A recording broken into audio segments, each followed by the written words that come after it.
10월 31일 월요일 날마다 주님과 함께 10분 말씀 묵상을 시작하겠습니다. 다 같이 사도신경으로 우리의 신앙을 고백하겠습니다. 나는 전능하신 아버지 하나님, 천지의 창조주를 믿습니다. 나는 그의 유일하신 아들 우리 주 예수 그리스도를 믿습니다. 그는 성령으로 잉태되어 동정녀 마리아에게서 나시고 본디오 빌라도에게 고난을 받아 십자가에 못 박혀 죽으시고 장사된 지 사흘 만에 죽은 자 가운데서 다시 살아나셨으며 하늘에 오르시어 전능하신 아버지 하나님 우편에 앉아 계시다가 거기로부터 살아있는 자와 죽은 자를 심판하러 오십니다. 나는 성령을 믿으며 거룩한 공교회와 성도의 교제와 죄를 용서받는 것과 몸의 부활과 영생을 믿습니다. 아멘. 찬송가 220장을 다 같이 하나님 앞에 찬양하겠습니다.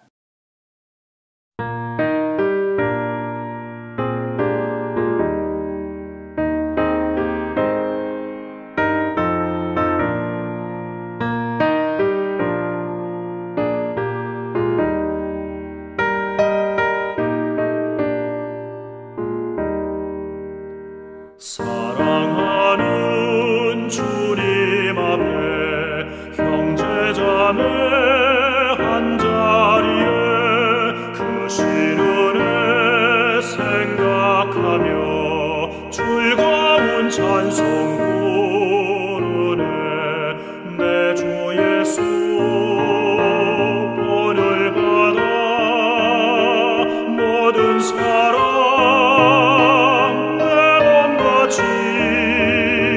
환난 근심 위로하고 진심으로 사랑하세. 사랑하는 주님 앞에 온갖 충성 다 바쳐서 괴로우나 즐거우나 주님만 입소서.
성경 봉독은 마가복음 31절에서 35절까지의 말씀입니다. 제가 봉독하겠습니다. 그때에 예수의 어머니와 동생들이 와서 밖에 서서 사람을 보내어 예수를 부르니 무리가 예수를 둘러 앉았다가 여짜오되 보소서 당신의 어머니와 동생들과 누이들이 밖에서 찾나이다. 대답하되 누가 내 어머니이며 동생들이냐 하시고 둘러 앉은 자들을 보시며 이르시되 내 어머니와 내 동생들을 보라. 누구든지 하나님의 뜻대로 행하는 자가 내 형제요 자매요 어머니이니라. 아멘. 나의 가족이라는 제목으로 말씀을 증거하겠습니다. 하나님께서는 인간을 위해서 두 가지 제도를 세워주셨습니다. 첫 번째가 가정이고 두 번째가 교회인데요. 가정은 인류 공동체 전체를 위해서 주신 하나님의 일반 은총입니다. 반면에 교회는 예수 그리스도를 믿고 구원받은 성도들을 위해 주시는 하나님의 특별 은총이지요. 그래서 우리 그리스도인들은 신앙과 가족에 대해서 올바른 성경적 이해를 가지고 있어야 합니다. 이 마가복음을 보면 2장, 3장에서 예수님은 유대교 지도자들과 5번 정도 충돌하시고 논쟁을 합니다. 그 내용은 전부 하나님의 가족과 관계된 것들이었습니다. 첫 번째로 주님이 중풍병자를 고치셨을 때 소자야 네가 죄사함을 받았느니라 이렇게 선포하셨을 때에 유대교 지도자들이 반발을 했습니다. 여러분, 주님의 가족이 되는 조건은 바로 회심을 체험하는 것입니다. 하나님의 자녀가 되는 권세는 바로 우리가 죄사함을 받고 예수 그리스도를 영접하는 그 회심에서부터 시작이 되는 거죠. 두 번째로 예수님은 세리와 죄인들과 함께 식사를 하시면서 내가 의인을 부르러 온 것이 아니고 죄인을 부르러 왔다 말씀하였습니다. 하나님의 가족이 되는 조건은 영적으로 가난해야 합니다. 그리고 자신이 하나님 앞에 죄인이라고 하는 것을 깨닫는 그런 겸손함이 있어야 하는 겁니다. 세 번째로 충돌한 것은 예수님의 제자들이 금식을 하지 않는다고 유대교 지도자들이 그렇게 공격을 했을 때에 주님은 결혼잔치에서 금식하는 사람이 어디 있느냐 하고 일축을 해버리셨습니다. 여러분, 하나님의 가족이 되려면 주님과 친밀한 교제가 일어나야 됩니다. 주님과 이 잔치 자리가 늘 있어야 하는 것입니다. 네 번째로는 안식일에 제자들이 밀이삭을 잘라 먹었을 때에, 다섯 번째는 안식일에 주님이 병을 고쳤을 때에 유대교 지도자들과 충돌이 일어났습니다. 이때 주님은 안식일의 주인은 너희가 아니다. 안식일의 주인은 바로 주님 자신임을 말씀하셨어요. 그리고 안식일이 사람을 위하여 있는 것이 아니고 안식일이 바로 하나님의 백성들을 위하여 있다고 하는 것이죠. 생명을 살리고 사랑하는 것이 바로 안식일의 목적이다 말씀을 하셨습니다. 예수님과 친밀한 교제를 가진 사람들이 누구였습니까? 병을 고친 사람들이었습니까? 아니면 예수님 주변에 몰려 앉았던 군중들이었습니까? 그렇지 않았습니다. 그들은 전부 예수님이 필요해서 찾아온 사람들이었습니다. 군중들의 경우 예수님이 순환의 길을 가시게 되니까 즉각 전부 등을 돌려버렸습니다. 예수님과 함께 살과 피를 나눈 가족들조차도 예수님과 그 영적인 친밀한 친교를 가지지는 못했습니다. 예수님께서 12제자를 선택한 첫 번째 목적이 바로 예수님과 친밀하게 교제를 나누는 것입니다. 주님이 잡히시던 밤, 유월절 만찬을 함께 나누었던 사람들은 바로 제자들이었습니다. 하나님의 가족이 되는 중요한 조건은 우리 주님과 친밀한 영적인 교제가 늘 일어나는 사람이고 영적인 가난에서 오는 겸손함이 있어야 하는 것입니다. 그런데 이 바리새인과 유대교 지도자들은 이 혈통적 가족주의를 가지고 있었습니다. 자기들은 아브라함의 자손이고 이 모세가 받은 할례받은 민족이라고 하는 바로 그런 사람들만이 하나님의 백성이라고 주장을 했습니다. 그러나 하나님은 돌을 가지고도 아브라함의 자녀가 되게 하실 수 있다. 이렇게 예수님이 말씀하신 것은 바로 이 혈통적 가족주의를 비판하는 것입니다. 그 말씀은 유대인들을 분노하게 만들었죠. 그래서 유대교 지도자들은 예수님의 이 명예를 몰락시키려고 아주 유언비어를 퍼뜨리기 시작을 했습니다. 죄 용서를 하는 신성모독자이다. 또 세리와 죄인들의 친구다. 먹기를 좋아하고 마시기를 탐하는 자다. 율법의 파괴자다. 안식일을 범하는 자다. 각종 악한 말로 주님을 몰락시키려고 했고, 마지막으로 예수는 귀신의 왕 바알세불과 협조해서 기적을 행한다고 그렇게 또 비난을 했습니다.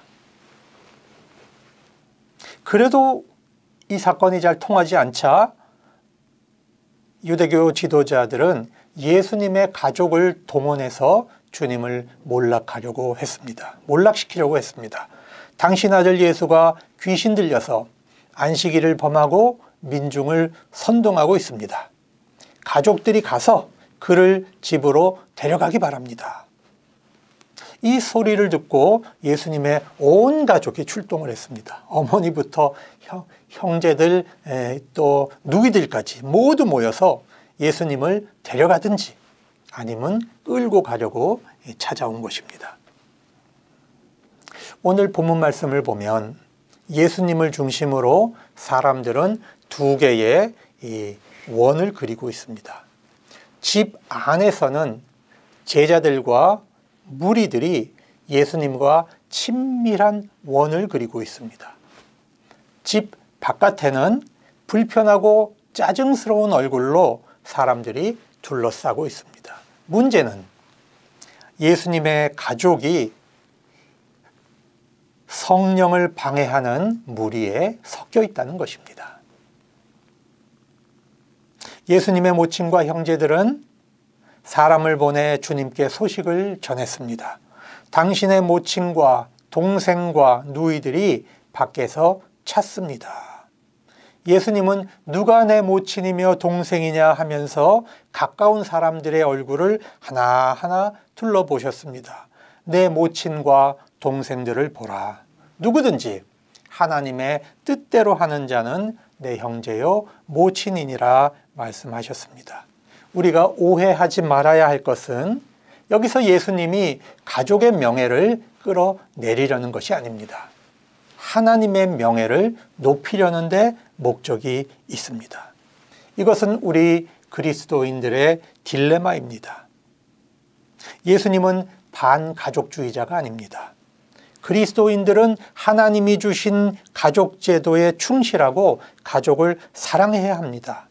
그런데 그보다 우리가 중요한 것은 예수님을 믿음으로 형성되는 새로운 영적인 가족이 우리에게 있다는 것입니다. 그것이 바로 그리스도인의 삶이라고 하는 것을 말씀하는 겁니다. 모든 우리의 가족이 하나님 안에 있을 때에 사실 진정한 가족의 의미가 완성될 수 있는 것이죠.